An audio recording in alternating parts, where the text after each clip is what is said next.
బాబు పలహారం తెచ్చాను, తినండి. జహీరేడి బయటికెళ్ళాడా?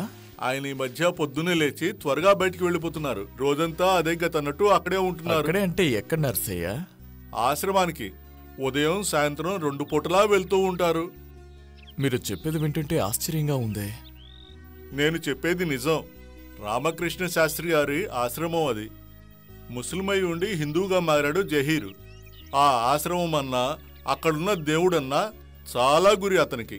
అది మాత్రమే కాదు, అక్కడున్న విధవలు, అనాథలు, అక్కడ జరుగుతున్న పూజా పునస్కారాలు, అక్కడ పాటలు పాడుకుంటూ సేవలు చేస్తూ ఉన్న వైష్ణవి, కమలని అనే ఆ 2 అమ్మాయిలంటే జహీర్కి ప్రాణం అంటే నమ్ము. అందువల్లే ఆ ఆశ్రమంలోనే పగలు రేయి గడుపుతున్నాడు నీ స్నేహితుడు. ఒకసారి నాకు ఆశ్రమాన్ని చూపిస్తారా? అలాగే చూపిస్తాను. అక్కడికి వెళ్ళండి, అంతా తిరిగి చూడండి. అక్కడున్న అమ్మాయిల పాటలు మాత్రం వినండి, అంతేగాని వాళ్ళ మైకంలో పడకండి.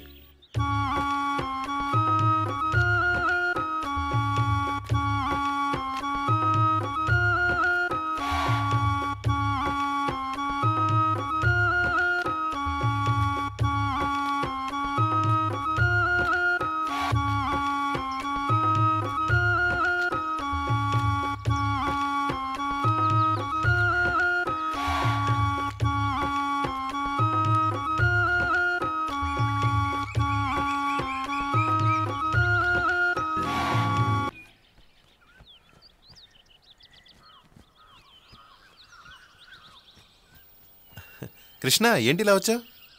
రారా. నమస్కారం. నమస్కారం. కూర్చో. నీ ఫ్రెండు చెన్నై కృష్ణ కదా? అంత కరెక్ట్గా ఎలా చెప్పగలిగారు? నీ బాల్యం నాటి పోలికలు ఇంకా అలాగే ఉన్నాయి. ముఖం మనసుకు దర్పణం లాంటిది కదా. సంతోషం, చాలా సంతోషం. నేనిప్పుడు చెన్నైలోనే ఉంటున్నాను. ఒకసారి మన వాళ్ళందరినీ చూసి వెళదామని వచ్చాను. దేవుడి మీద మనసు లగ్నం చేసి ఆయనకు సేవలు చేసుకుంటూ పోతే మనసుకు ప్రశాంతత దక్కుతుంది. నా ఈ వృద్ధాప్యంలో అటువంటి ప్రశాంతత కోసమే నేను ఈ ఆశ్రమాన్ని స్థాపించి నడిపిస్తున్నాను. ఇక్కడ మనస్థిమితం కోల్పోయిన వాళ్ళు, భర్తల్ని పోగొట్టుకున్న వాళ్ళు, జీవితంలో దెబ్బతిన్న వాళ్ళు ఇంకా అనేక మంది ఉంటున్నారు. ఎలాంటి కట్టుబాట్లు లేవు. ఎవరైనా ఇక్కడికి వచ్చి ఉండొచ్చు. మనసును స్థిమితపరుచుకొని ఒక కొత్త జీవితానికి ఇక్కడ శ్రీకారం చుట్టొచ్చు. నేను రోజూ ఈ ఆశ్రమానికి వస్తాను కృష్ణ. మనసుకు ఎంతో ప్రశాంతంగా ఉంటుంది. నేనే ఈయనకి మన ఆశ్రమం గురించి చెప్పాను గురూజీ. నేను తోటలో ఉన్నప్పుడు ఈయన్ని చూశాను. ఓ, నువ్వే రమ్మన్నావా? అవును, నేనే ఈయన ఇక్కడికి రమ్మన్నాను. ఈ ఆశ్రమం గురించి, మా గురించి ఈయన తెలుసుకుంటారని. జీవితంలో దగాపడ్డ స్త్రీలని ఈ ఆశ్రమం ఎలా ఆదుకుంటుందో అందరూ తెలుసుకోవాలి కదా. ఆహా, అద్భుతం. ఎంతో అందంగా ఇక్కడి విషయాలు వివరించావు కమల్ని. నువ్వు చాలా తెలివైన దానివి. మీరు మాట్లాడుతూ ఉండండి, నేను ఇప్పుడే వస్తాను.